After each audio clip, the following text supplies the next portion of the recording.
राज्याचे मुख्यमंत्री आदरणीय श्री देवेंद्रजी फडणवीस साहेब, उपमुख्यमंत्री श्री एकनाथजी शिंदे साहेब, माननीय आशिषजी शेलार साहेब, जुन्नरचे आमदार श्री शरद सोनवणेजी, माजी आमदार श्री अतुलजी बेनके, श्री रितेशजी देशमुख, विघ्नहर कारखान्याचे चेअरमन श्री सत्यशील शेरकर, शिवनेरी भूषणचे सर्व पुरस्कारार्थी, तसेच मराठा सेवा संघाचे सर्व पदाधिकारी श्री विजयजी घोगरे, श्री राजेंद्रजी पुंजीर, श्री राजेंद्रजी बुट्टे पाटील, तसेच सर्व लोकप्रतिनिधी, सर्व अधिकारी कर्मचारी वर्ग, सर्व शिवभक्त, शौर्यविषयक खेळ सादर करणारे सर्व विद्यार्थी, बालकलाकार, सर्व पत्रकार बंधू भगिनींनो, आज आपल्या सर्वांचं आराध्य दैवत युगपुरुष स्वराज्य संस्थापक श्री छत्रपती शिवाजी महाराजांच्या जयंतीनिमित्त या पवित्र शिवभूमीवर उपस्थित राहण्याचं भाग्य मला आज लाभलं। हा क्षण माझ्यासाठी अत्यंत महत्त्वाचा आणि अभिमानाचा आहे आणि तितकाच भावनिक सुद्धा। याच भूमीमध्ये स्वराज्याच्या तेजस्वी सूर्य जन्माला आला आणि अन्याय अत्याचाराविरुद्ध लढण्याची प्रेरणा संपूर्ण महाराष्ट्राला दिली। या पवित्र भूमीला वंदन करून छत्रपती शिवाजी महाराजांच्या चरणी मी नतमस्तक होते। आपल्याला माहिती आहे की शिवजयंती हा केवळ उत्सव नाही, तर स्वराज्य, स्वाभिमान आणि सुशासनाचा संकल्प दृढ करण्याचा दिवस आहे। स्वराज्य रक्षक छत्रपती संभाजी महाराज, स्वराज्य संकल्पकर शहाजीराजे भोसले आणि स्वराज्य राज्य जननी राजमाता जिजाऊ मासाहेब यांच्या संस्कारातून घडलेल्या या महान कार्याची आज आपण पुन्हा आठवण जागवत आहोत। सह्याद्रीच्या कड्याकोपऱ्यातून झुंज देत स्वराज्यासाठी प्राणपणाने लढलेल्या समस्त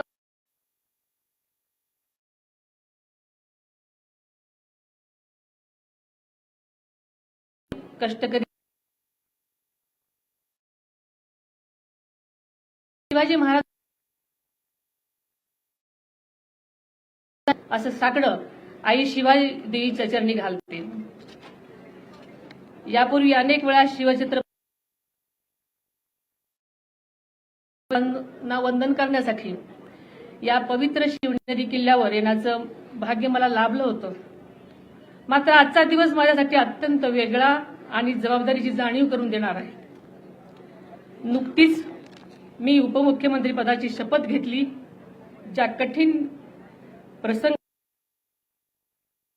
डोळ्यासमोर जिजाऊ मासाहेब उभ्या होत्या।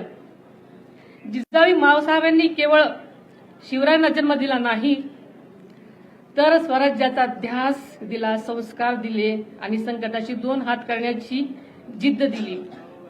तीच तुमची आमची प्रेरणा आहे, तोच आपला आधार आहे। या जन्मभूमीमध्ये ठेवलेल्या खरं तर माझ्यावर या क्षणी काटा अंगावर आलेला आहे। छत्रपती शिवरायांनी मावळ्यांना दिलेली स्वराज्याची शपथ आठवली। आपण सर्वजण शिवछत्रपती यांची मावळे आहोत, हीच भावना या क्षणी माझ्या मनात आहे। ज्या विचारांवरती आदरणीय दादांनी आयुष्यभर वाटचाल केली, तोच शिवशाहू फुले आंबेडकरांच्या विचारांचा वारसा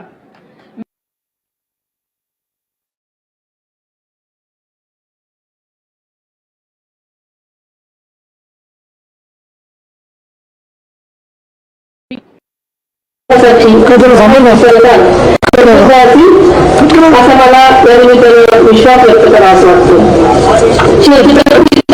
सुजलाम सुफलाम समृद्ध स्वराज्य तर ते त्यांच्या विचारांचं आणि कार्याचं प्रेरणास्थान होतं। आज ज्या ठिकाणी उभी राहून मी भाषण करते, याच ठिकाणी आदरणीय दादांनी अनेक वेळा छत्रपती शिवाजी महाराजांना वंदन केलेलं आपण सगळ्यांनी पाहिलेलं आहे। स्वराज्याचा संदेश जनतेपर्यंत पोहोचवलेला आहे। या कार्यक्रमाचे संयोजक आणि आदरणीय दादा यांच्या मधला स्नेहाचा धागा अत्यंत अतूट आणि जिव्हाळ्याचा होता, हे आपल्या सगळ्यांना माहिती आहे। तोच स्नेह, तीच परंपरा आणि तो विचार आपण सर्वांनी मिळून यापुढेही तितक्याच ताकदीने आणि निष्ठेने जपायचा आहे. आदरणीय दादांना या पवित्र शिवनेरी किल्ल्याविषयी केवळ जिव्हाळाच नव्हता, तर या शिवजन्मभूमीचे सौंदर्य वाढावं, तिचा ऐतिहासिक वारसा जपला जावा आणि भावी पिढ्यांना अभिमानाने दाखवता यावा, यासाठी त्याने सातत्याने आटोकाट प्रयत्न केलेले आपल्या सर्वांच्या समोर आहेत. त्यांच्या पुढाकारातून शिवनेरी विकास आराखडा साकार झाल्याने या परिसराच्या सर्वांगीण विकासासाठी आवश्यक निधी उपलब्ध करून देण्यात आला. गेल्या वर्षीही युनेस्कोच्या जागतिक वारसा यादीमध्ये किल्ले शिवनेरीचा समावेश झाला आहे.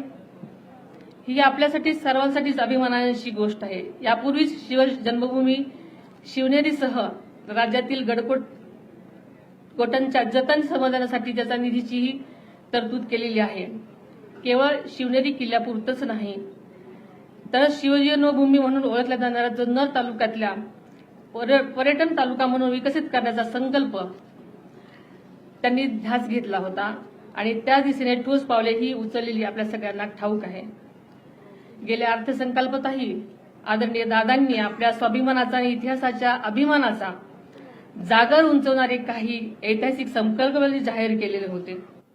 त्यामध्ये आग्रा येथे छत्रपती शिवाजी महाराजांचा पराक्रमाची साक्ष देणारे शिवस्मारक उभारण्याचा निर्धार त्यांनी केला.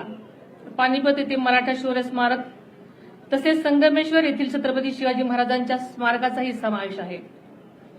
त्याचबरोबर किल्ले रायगड विकास आराखडा व स्वराज्य रक्षक छत्रपती संभाजी महाराजांचे बलिदान स्थळ तुळापूर आणि समाधी स्थळ ओढूबुद्रुक येथे स्मारकाचे काम अत्यंत वेगानं सुद्धा सुरू झालेलं आहे. या सर्व कामावर आदरणीय दादांची जातीनं लक्ष देत असत आणि ही सर्व कामं प्रगतीपथावर आहेत आणि या प्रत्येक स्मारकातून भावी पिढ्यांना प्रेरणा, स्वाभिमान आणि राष्ट्रनिष्ठेचा संदेश मिळत राहणार आहे. आज या संकल्पाची पूर्ती करण्याची जबाबदारी आपण सर्वांनी स्वीकारायची आहे. आपल्या महायुती सरकारच्या माध्यमातून राज्याचे लोकप्रिय मुख्यमंत्री आदरणीय देवेंद्रजी फडणवीस साहेब आणि उपमुख्यमंत्री आदरणीय एकनाथजी शिंदे साहेब यांच्या साथीने हा विकासाचा प्रवाह अधिक वेगाने पुढे नेण्याचा आमचा निर्धार आहे. छत्रपती शिवाजी महाराजांनी स्वराज्यातील प्रत्येक घटकाची काळजी घेण्याची शिकवण आपल्याला सर्वांना दिलेली आहे. महाराजांच्या त्याच विचारांवरती महायुती सरकार सुद्धा राज्यातल्या प्रत्येक घटकांची काळजी घेत पुढे वाटचाल करत आहे. याचा आपल्या सर्वच शिवभक्तांना अभिमान आहे. महायुती सरकार छत्रपती शिवाजी महाराजांच्या रयतेच्या या संकल्पनेवर काम करत आहे.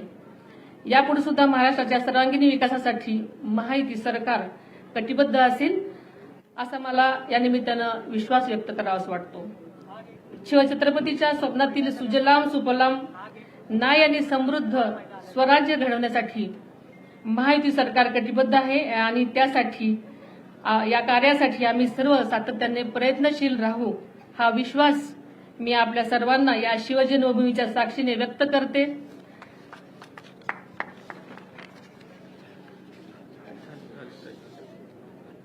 आणि इथंच थांबते. जय हिंद, जय महाराष्ट्र.